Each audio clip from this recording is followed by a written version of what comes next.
The loaf had only just come from the oven, if you could call it that. More smoke than heat, that brick-box Mara Lee called an oven had limped its way through one more winter, held together by wire and stubbornness. She'd kneaded the dough at dawn, half asleep, her palms calloused, her arms thin but strong.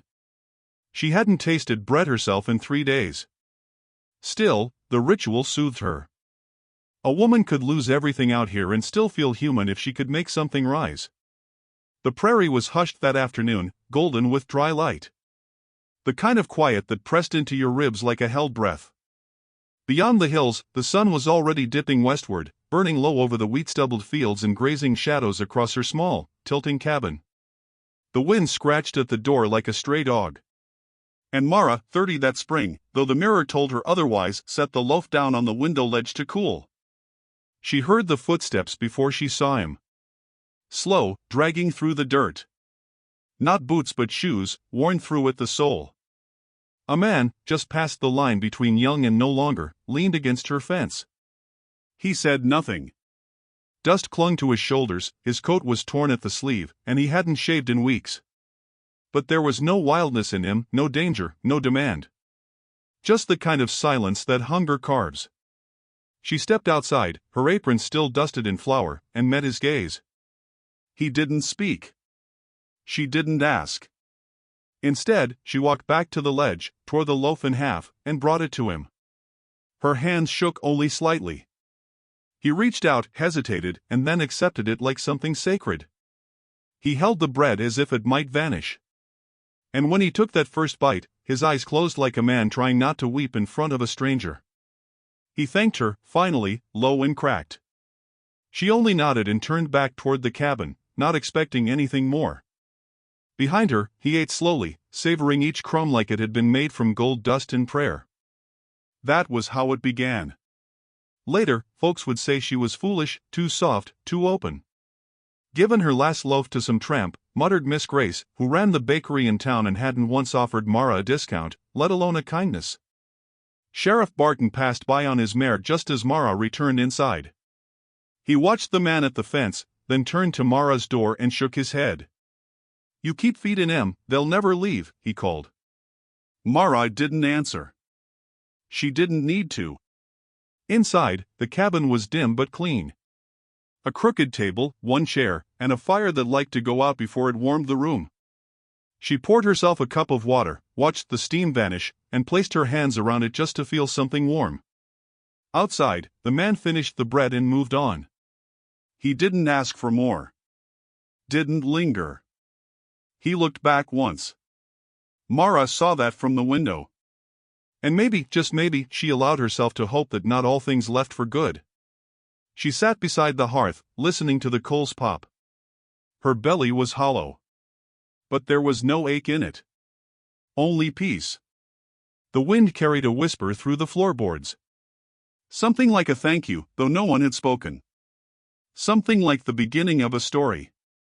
The next morning, she swept the porch in silence. 2 boys passed by, laughing, kicking at a tin can.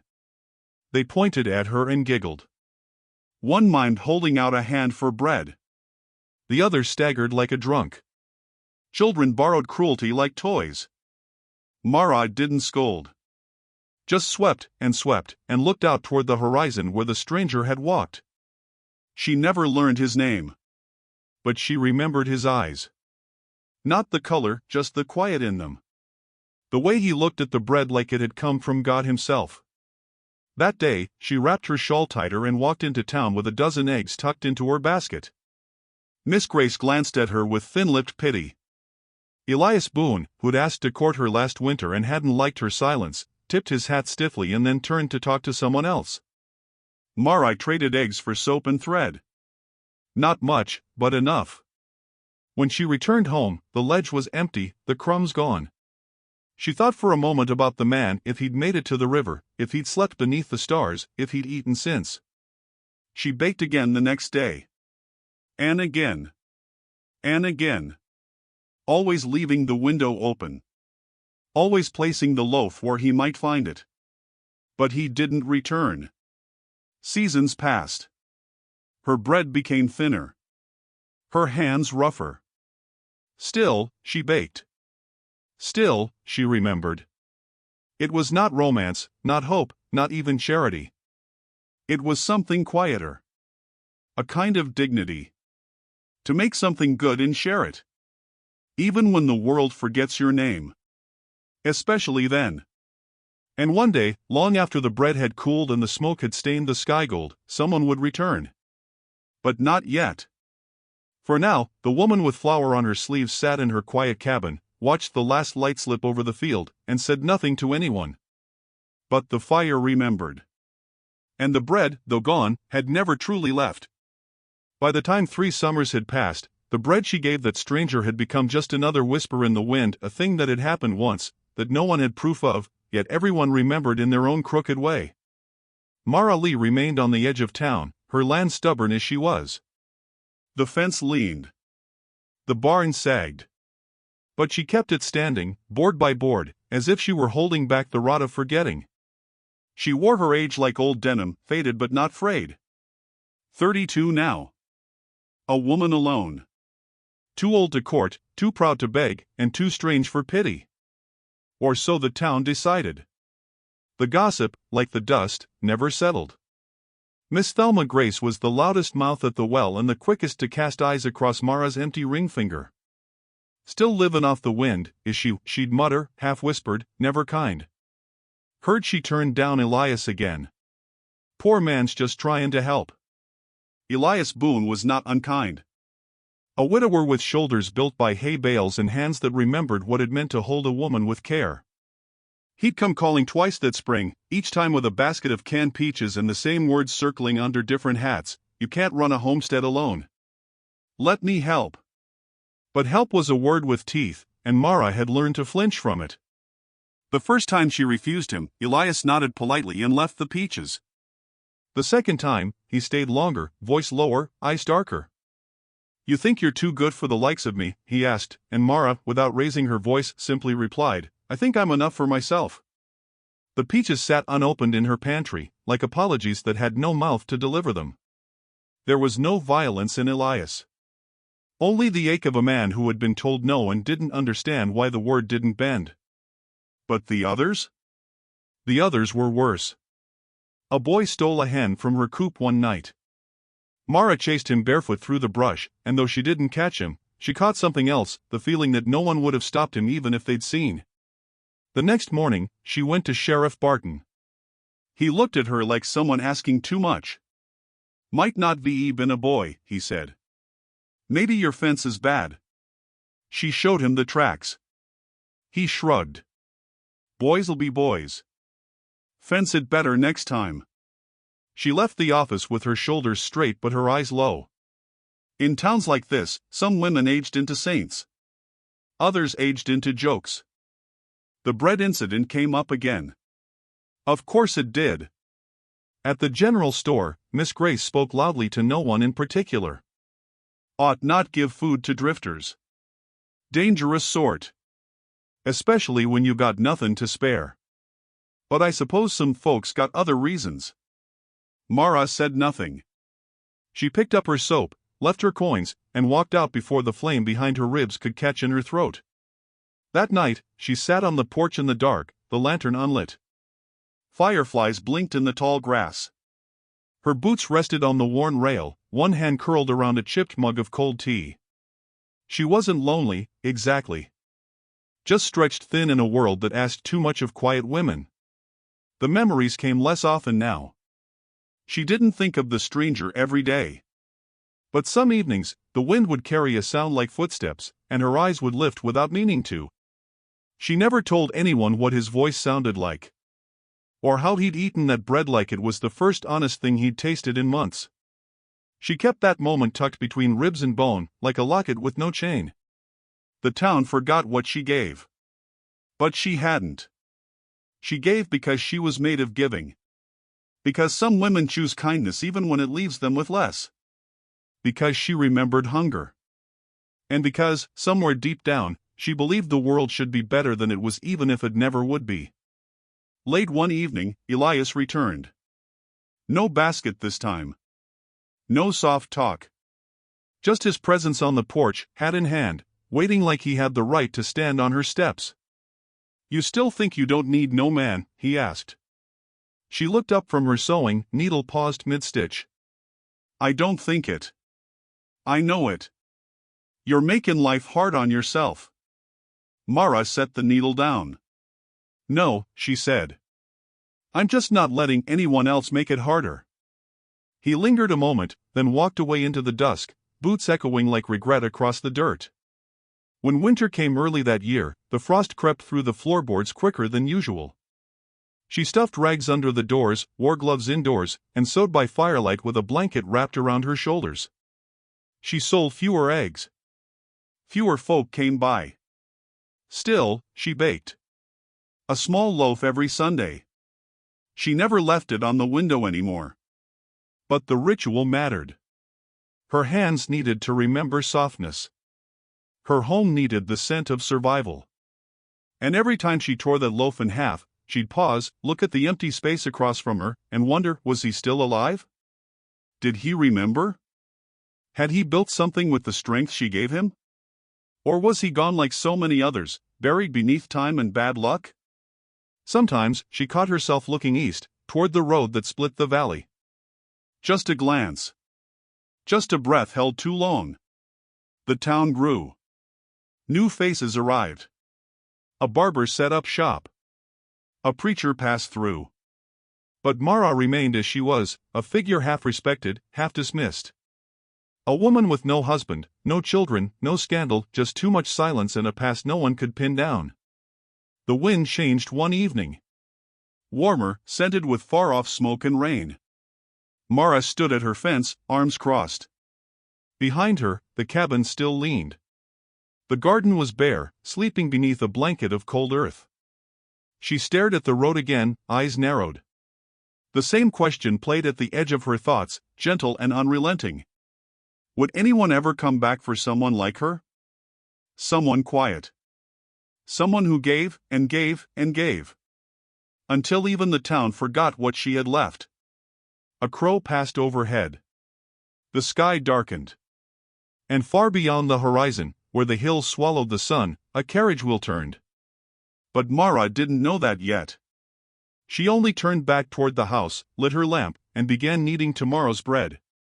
The carriage rolled into town just after noon, its wheels whispering over dust like something too refined for the land it crossed.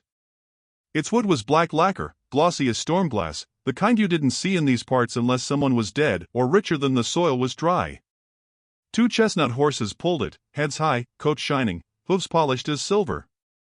And seated inside, visible only when the door swung open and the step was lowered, was a man in a slate-gray coat and pale gloves. White gloves. In this heat. In this dust.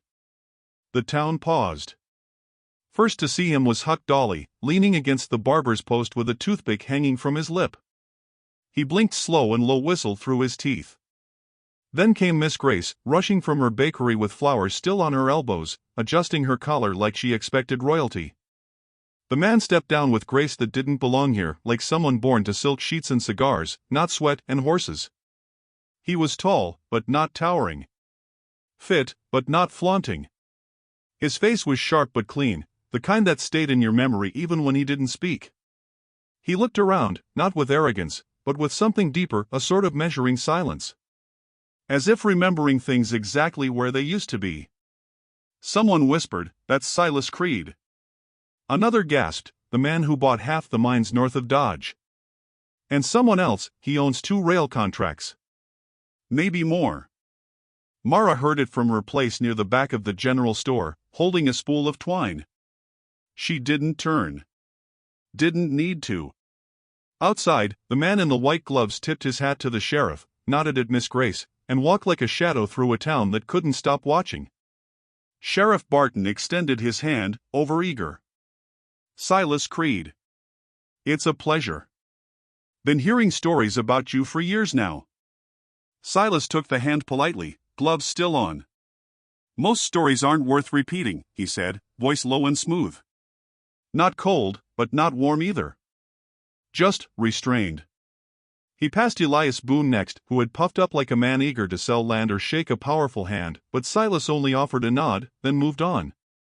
He didn't ask for directions. He knew exactly where he was going. Mara was on her porch when she saw him again, maybe an hour later.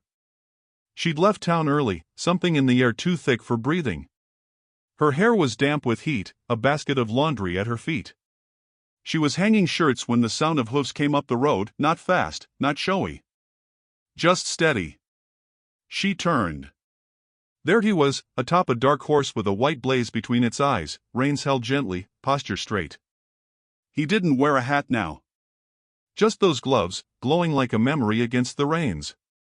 His eyes swept her land, the fence, still leaning. The barn, still scarred. The porch rail he'd once leaned on, now warped by time. And then, at last, his eyes found hers. She didn't move. Not forward, not back. He dismounted slowly, boots soft against the dirt. "Mara Lee," he said, as if her name had been rehearsed across miles. "You still bake bread on Sundays?" Her voice took a breath before answering. "Only if the wind stays calm." They stood like that, two people older than they'd been when last they met, strangers made kin by something small and sacred. There was no embrace. No dramatic moment. Only the hush of everything around them, as if the earth itself knew something old had circled back home.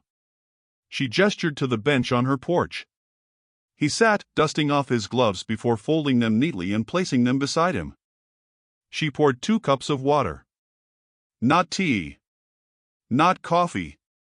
Just water. The kind she'd once offered herself after giving away her only loaf. He drank it like it meant something. They spoke little. He asked about her hens. She mentioned the drought. He complimented the vines she'd coaxed up the side of her shed. She replied they hadn't bloomed since '86. Their talk danced around meaning, around memory, but never fell into it. Not yet. When he left, he didn't say goodbye. Just nodded once and rode away slow. That night, the gossip bloomed like wildfire across the valley. Did you see him look at her? Why'd he come all this way and stop at her place? He could have anyone. Maybe he feels sorry. Maybe he's paying her back. Miss Grace told everyone who would listen that she had always known Mara was holding secrets. That she'd been too proud to court, too quiet to trust. That something about her had never been right. But others, the quiet ones, just shook their heads. Because in that single glance between Mara and the man with the white gloves, something had shifted. And people don't like it when stories rewrite themselves. Mara didn't answer the door for 3 days. Not when Elias came by, asking questions with a grin too tight to trust. Not when Miss Grace dropped off a pie by accident. Not when the preacher's wife offered to start a ladies' circle. She just tended her soil. Mended her roof. Sat on her porch and watched the road with the stillness of someone who'd learned to wait without hoping. Until one morning, before the rooster crowed, a parcel arrived. Wrapped in muslin. No note. Just twine and patience. Inside was flour. Good flour. Not the lumpy kind she had to sift for stones. Real, soft, white flour. Enough to bake a dozen loaves. She didn't ask who sent it. She didn't need to. She baked the first loaf at dawn. The scent wrapped around her like memory. Like promise. She set it on the sill, not for a stranger this time, but for someone who already knew where to find it. And in the distance, past the hills that once swallowed men whole, the white gloves rested on a railcar window. Waiting for the moment to return. The town couldn't stop watching her, not since the man in the white gloves began returning every afternoon. Always at the same hour, always with the same quiet dignity, Silas Creed would tie his horse to the post just outside Mara Lee's gate, remove those pristine gloves, and step up onto the porch she'd repaired with her own hands. And then he'd sit. Sometimes they spoke. Sometimes they didn't. The silences between them weren't empty, they were full of what had not been said for 8 long years, full of things neither one had asked for but both had carried. He never brought her flowers. Never brought gold. Just the sound of his boots against her porch, the sure grip of his hand when she passed him a plate, the way he sat beside her like a man who'd finally come home. The first few visits, she'd made tea. Then, on the 5th, he brought a bundle of firewood, cut, stacked, and silent. Left it by her door without a word. By the 8th visit, her roof no longer leaked. Not because she'd asked, but because one afternoon she came back from the well and it was fixed. The shingles had been hammered down by hands that remembered labor, not luxury. That night, she sat by the fire with the repaired ceiling above her, hands wrapped around her cup, not knowing whether to feel gratitude or ache. He remembered the bread. That was what her heart kept circling back to, not the money, not the power, not even the strange tenderness he carried like a folded letter in his chest.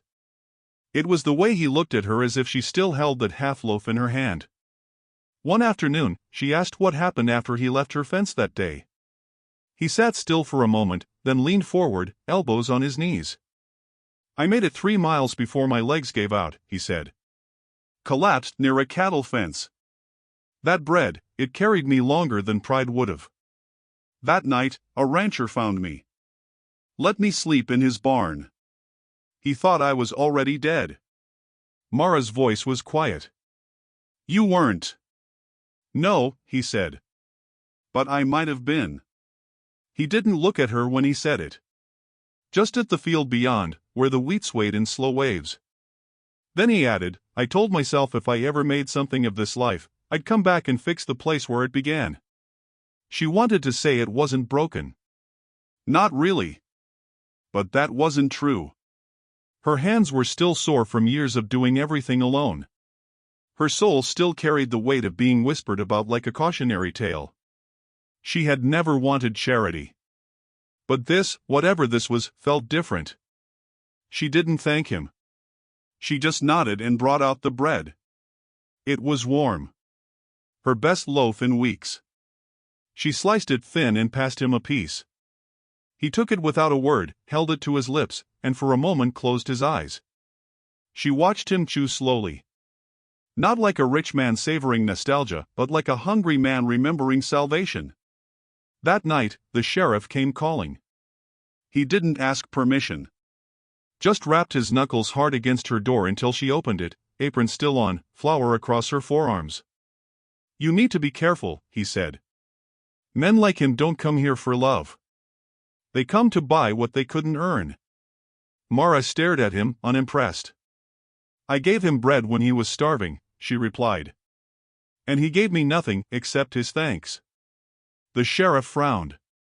"Well, now he's giving more, isn't he? Repairs. Firewood. God knows what else. That kind of giving comes with a bill." She stepped out onto the porch, into the moonlight. "If he asks me for something I'm not willing to give," she said calmly, "then he never understood the bread at all." The sheriff left. But the town didn't stop murmuring. Miss Grace whispered louder now, her tongue sharper than her pies. She told anyone who'd listen that Mara was setting traps for wealthy men, that she was hiding something, that maybe she hadn't been alone all those years after all. The truth was simpler. Mara had lived in silence so long that kindness felt foreign. And yet it was not his wealth that stirred something in her, it was the way Silas saw her. Not as a charity case. Not as a prize. But as the woman who once gave him warmth with nothing to gain.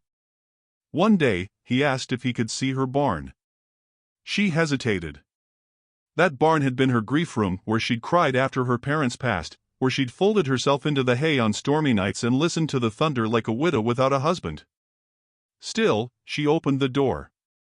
He stepped inside, looked up at the holes in the rafters, then back at her. "I could fix this," he said. "I don't want it bought," she replied.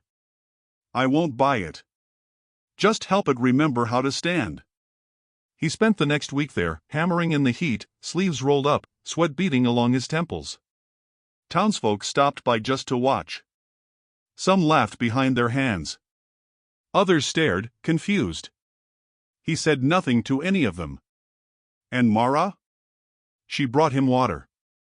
Laid out lunch in a shaded corner. Never hovered. Just worked the garden and trusted the rhythm of something blooming slow and strong.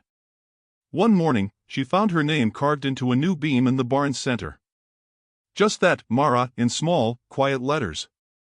She stood staring at it, hand to her chest. He didn't explain. He didn't need to. That evening, as the sky turned violet and gold, he stood beside her porch railing, gloves in hand. "I'll be gone 2 days," he said. "Business in the capital." She nodded. Tried to keep her face even. "But I'm not done here," he added. "If you'll have me." The wind stirred the wheat again. She looked at him, sunlight resting on his shoulders like memory. "You were never just passing through, were you?" she asked. He shook his head. "Not since the bread." And for the first time, Mara smiled without hesitation. A full smile. Not the polite one she'd worn for years. Just soft, and open, and alive. He returned to his horse, mounted quietly, and tipped his hat to her before riding west. She watched until he disappeared over the rise. Then, without a word, she went inside and began kneading a new loaf. Because when he came back, she wanted the bread to be warm. The town gathered like it always did when money whispered louder than manners. It was market day, and the square buzzed with wagon wheels, trade calls, and heat rising off packed dirt. But this time, the chatter carried an edge, a hush wrapped in curiosity. Silas Creed had returned, not in his black lacquered carriage, but on horseback, boots dusty, sleeves rolled, gloves tucked into his pocket like something no longer needed. He dismounted in front of the courthouse, where land deeds were auctioned. It was the talk of the morning, 3 adjoining plots on the northern ridge, prime pasture land. Half the town wanted it. Elias Boone most of all. Mara stood at the edge of the square, arms folded across her apron, watching from beneath her straw hat. She hadn't meant to come. But something in her bones said this day would matter. Something final was rising in the air like thunder before a storm. The bidding began, numbers thrown like stones, each higher than the last. Silas said nothing until the third call. Then he lifted one hand, calm, deliberate. 1,000, he said. Gasps rippled. Elias cursed under his breath. The sheriff coughed into his collar. "Do I hear 1,100?" the auctioneer called, voice high with tension. Silas raised an eyebrow at Elias, not smug, not cruel, just steady. Elias raised his voice. 12. Silas, 15. Another hush. It wasn't just the money. It was the way Silas stood. The way the town had started to lean toward him, unsure whether to fear or admire him. The boy who once ate bread on the roadside had become the man who could buy the whole road. Elias's jaw clenched. 1,800, he snapped. Silas didn't blink. 5,000. The auctioneer nearly dropped his gavel. No one spoke. Even the horses stopped shifting. Sold, came the breathless verdict. And that was when Silas turned, not to Elias, not to the sheriff, but to the crowd. His voice was low but carried. "I didn't come back for land," he said. "I came back because a woman once gave me bread with no name, no question, no pride. And she never asked what I'd become." Murmurs. He stepped forward, not toward the courthouse, but across the square, through the crowd that parted like wheat before a storm. Toward Mara. She didn't flinch. Didn't smile. Just waited. He stopped in front of her, pulled something from his coat. Not a ring. A small, sealed tin. He opened it slowly. Inside, wrapped in faded cloth, was a sliver of dry bread. She gasped. "I kept it," he said. "It reminded me who I was. Who I wanted to be." He took her hand. "If you'll have me, I'd like to build something here, not just fences and barns. A life. With you." The crowd stood still. Even Miss Grace couldn't find her voice. Elias turned and walked away. The sheriff adjusted his badge and pretended not to watch. Mara looked at the tin, then at the man who had carried a crumb of her kindness across years and fortunes. She didn't cry. She didn't speak. She simply stepped forward, leaned into his chest, and let her head rest there, as if the ache of 8 years had found its end. Silas wrapped his arms around her, not possessively, but as if to say, "I'm here. I remember. And I am not leaving." Later that evening, the porch lanterns glowed at Mara's cabin. 2 chairs sat side by side, both filled. A loaf cooled on the windowsill. The town still talked, of course. Some said she trapped him. Others said he'd lost his mind. But a few, those who understood what it meant to endure, to give with no promise, knew the truth. That the richest man in the West had not bought land that day. He'd returned to where he'd once been saved. And chosen the only treasure he could never replace. In the hush of twilight, as crickets began their song and the sky turned the color of faded denim, Mara looked toward the field, where wind tugged at the tall grass like a child asking to stay up just a little longer. And Silas, still beside her, said softly, "It was never about the bread." She smiled faintly. It always was. And for the first time in years, she leaned back, closed her eyes, and let the world be quiet. Sometimes, the world repays kindness. Sometimes, it remembers the hands that gave. And sometimes, just sometimes, it brings them back home, wearing white gloves, holding dry bread like a vow, and asking for nothing but a seat beside you, where the fire never went out.